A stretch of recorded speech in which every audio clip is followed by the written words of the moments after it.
Hello, and welcome to the first episode of, well, we don't have a name for it yet, but I have a second channel called Geek Pride. Look it up on YouTube, where we taste weird and wacky stuff. But this channel is going to be dedicated to cooking. Various recipes, new stuff, trying out new recipes, stuff that I've tried and tested. Apologies if the sound isn't great, this is kind of a last minute record, but I decided to make my annual Christmas cake and give you the recipe, which will be below in the comment section. So the first thing I did started last night actually with this thing. So this marvelous goo contains currants, raisins, sultanas, dried mixed peel, or sorry, candied mixed peel, I should say, and candied cherries. It's absolutely delicious. I made it last year. It is so good. It's not dry at all. It's fantastic. It's a bit of a long process because we're starting this now, as you're watching this. Yeah, I know it's early in the year. It's not even Christmas for a few more months. But you have to start it early because you're going to do something called feeding the cake, which we'll explain later. So, first thing we do, marinate your dry fruit in brandy. Delicious brandy. How much? Well, it says about 1/4 cup in the recipe. I always go about 1/2 cup and I leave it overnight. So now, on to the next step. So the next step is to preheat your oven to quite a low temperature actually, 275 degrees, because it's going to cook for a while. And now, we get on with the baking. So the first thing, you got to measure your flour out. There we go, 225 grams or 8 ounces of plain flour, which is also known as all-purpose flour in the States. And yes, this is my recipe that I'll be following. Next up, which seems kind of weird, is salt. But you have to put salt in cakes because it actually enhances the flavor. Now, admittedly, you don't put very much in. It's literally 1/2 teaspoon. And I know that that part of my hand is about 1/2 teaspoon of salt. Excuse the crappy camera work, this is the first recipe I've ever filmed. We need one more secret ingredient. And that secret ingredient is mixed spice. Now you can make your own mixed spice, it's like cinnamon and nutmeg and a few other bits and bobs. I just ordered this from Amazon because most American stores don't have it. In England, it's very easy to get. And we need 1/4 teaspoon of ground nutmeg. And the recipe calls for 1/2 teaspoon of the mixed spice, but I'm gonna be honest with you, I always go heavy on the mixed spice because I quite like it. Again, excuse the wobbly camera work. It's my first recipe, cut me some slack. I promise it'll get better. Alright, so I have now sifted the flour and the salt and the cloves and the mixed spice. And it's all nice and mixed and fluffy and lovely and ready to go. The next thing we need to do is beat the sugar and the butter. Alright, well this shows what an idiot I am because I forgot to take my butter out of the fridge. So I softened it up in the microwave and that is lovely unsalted butter. Alright, next we add brown sugar. The brown sugar is going to give it a nice caramelly flavor, so that's awesome. And I'm going to put this in and beat it till it's soft. On a medium speed, slowly building up. We're going to beat it until it's nice and soft.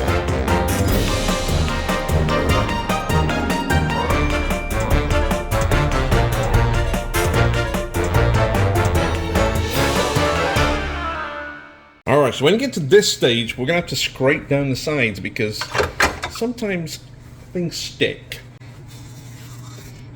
And they don't get all mixed in, so just scrape it down.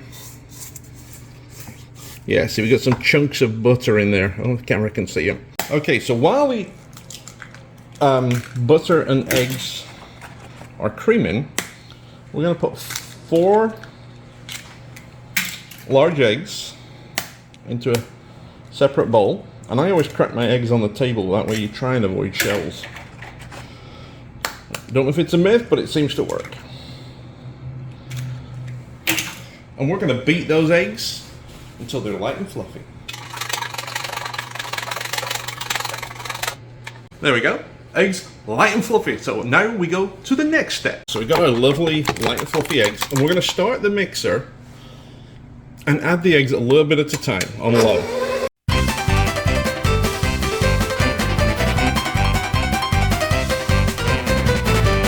Unfortunately for me, this is curdled a little bit, which means like the sugar and the eggs haven't combined as well as they should. That's okay, it'll still taste good. So now we're going to add the flour. I always spill flour, I don't know why that is.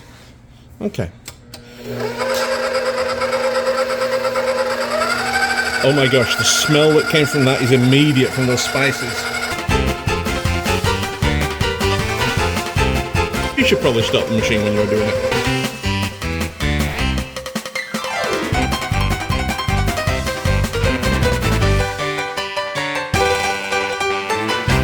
So we're going to beat this just for a minute, but you see how the batter's now come together in a kind of a nice thick goo? Fantastic. Look how delicious that looks. And now, we got to take our lovely brandy soaked fruit and toss that in and fold it together. Oh my gosh. Oh, the smell that came off that is just incredible. Oh, just look at that. That looks fantastic. So we're going to dump all that. Whew. There's a lot still in there. I'm going to dump all that. I like the cherries personally. I'm going to dump all that in there. Oh my gosh, look at that. That's just a colour plethora. And we're going to mix that into the batter. Now this is going to get hard. So I think what I'm going to do is switch from a rubber spatula to a nice metal spoon and see how that works. You know, I forgot to mention, the other thing we're going to need is this. This is black treacle. It's an English thing. It's a little bit like molasses, but it's slightly different flavor. And we're going to need about a tablespoon of this, but the ingredients will all be in the recipe. And we're going to add that right now. Now you're supposed to add a dessert spoon. This spoon, I'm not messing another spoon up. This one is just under, so I'm going to put just over. Look at that. It's very, very sticky stuff. But it gives a great flavor. So you can see a lot of it's still stuck on there. So I'm going to get one more little bit like that. And then I'm going to use this spoon to slop that in there. I'm going to warn you, by the way. This is one spoon you do not want to lick. Well, you might, but I wouldn't advise it. Now, like I said, this is a very thick mixture. I remember last year when I made this, it was exactly the same. In fact, I can kind of feel the spoon bending a little bit. But we whipped a lot of it. Oh, it smells brandy and fabulous fruits, and oh, this smells so good. And now we want to just sprinkle the zest of 1 lemon and 1 lime and give this, oh, that aroma coming off there now is incredible. One final mix. Alright, so I've had a bit of a tidy, and the way you measure the bottom part, you could draw a circle around it if you really wanted to, but the way that I was always taught is you get a square of, and this has a loose bottom, so technically you could just draw around it. You fold it into another square. You fold that into triangles. You fold that into a triangle. And then you can go one more. Boom, I spilled some sugar on the table. And then what you do is you kind of work out roughly where the middle is. So about there. And you snip that off. When you open it, oh, come on, in the back of the neck. That's perfect. So, first thing we do, a little shush. In fact, let's just do the whole side as well while we're doing it. So that goes in the bottom there. that was perfect. I couldn't do that again if you paid me. Well, I probably could. And then you're going to have to get paper to go all the way around the outside. And that is pretty good. We're also going to need one more for the top. And that one is going to have a 50-pence piece size hole. So we'll do the same thing we did a minute ago. The middle hole while I've got it folded. There we go. Let's see if we did better this time. Much better. Okay. Last thing is pour our batter in. And like I said, this is very thick batter. It's not going to rise that much, but we do want to make sure we really press it down.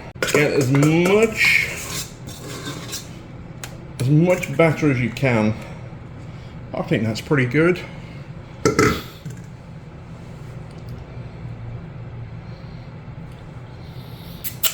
Oh, fantastic. Now we're going to kind of push and smooth, because we want to make sure we have a nice level top.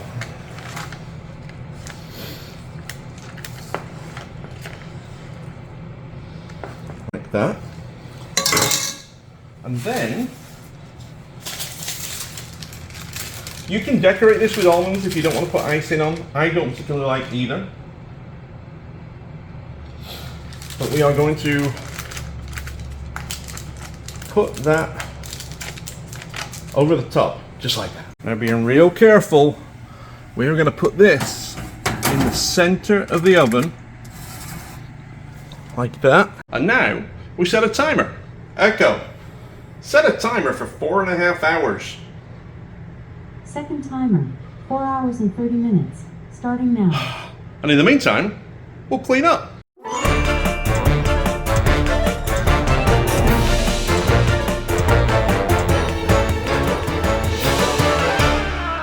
On Kitchen Echo Show, you have 54 minutes left on your 4 hour and 30 minute timer. It's almost time. Ah! Of course, we can't eat it for almost 3 months, but...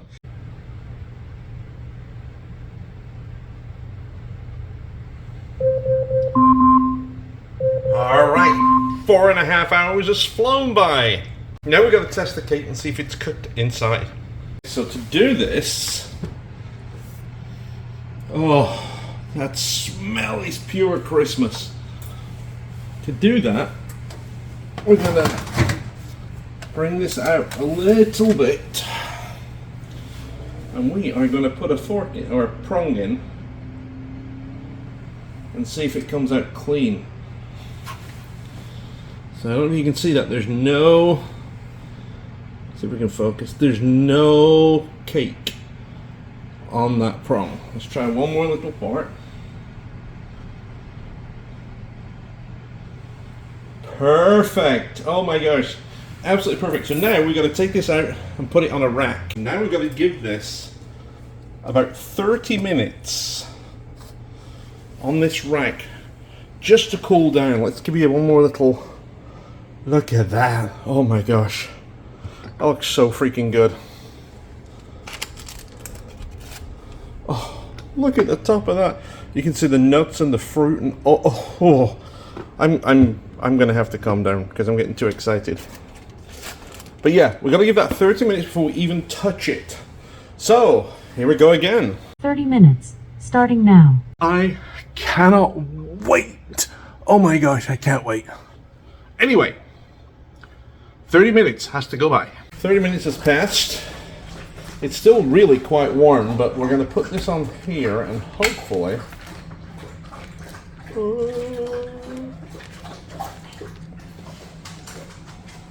Yes. Okay, great. Look at that. That is a thing of beauty. So now we're going to let that completely cool. So it's still pretty warm. Probably about another 45 minutes we should be able to go to the next. But I have to tell you, the smell is fantastic and I cannot wait to try it. It's a shame it's 3 months away. Cake's now cool. and we're going to store it in a tin like this. This is an old chocolate tin, Cadbury Roses tin. First we need to wrap it though, so that's the next stage. First thing we do is put the cake on here. And now we got to wrap it. Now that that's all nicely wrapped, we're going to put it in here. And there's two ways to do this. I actually, first of all, you got to get it really tight. It's wrapped up, and then you're going to pop that in there. And then that's it till Christmas. Good morning. This is Futurely. I just came downstairs to let the dogs out, and it's 3 days later since we first made our Christmas cake, and it's time to feed it for the first time. So you're going to do this. It doesn't have to be at 5:52 in the morning. Sorry, 4:52 in the morning. Just happens that's when the dogs wanted to go out today. But every 3 to 4 days until you're ready to eat it at Christmas. So about 3 months. You're going to do this, and you're going to add some brandy. Now, how much brandy do you use? I use a local one called Christian Brothers. It just happens to be that's what I like. But you can use whatever kind of brandy you like. And this is what you're going to do. So you're going to open your tin. Oh my gosh, this smells so good. And you're going to peel back the layers of foil and layers of greaseproof paper to reveal your delicious Christmas cake. Try and get a better shot. There we go. And what you're going to do, you're basically just going to pour some brandy on. Now, you can measure this if you want. I personally don't. I like to just kind of do a little splooshy, splooshy, sploosh. Sorry, I'm in the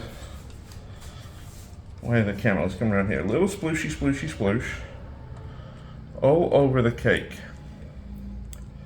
So that's probably less than a quarter of a cup. Probably not even that. Okay. Oh, that's so good.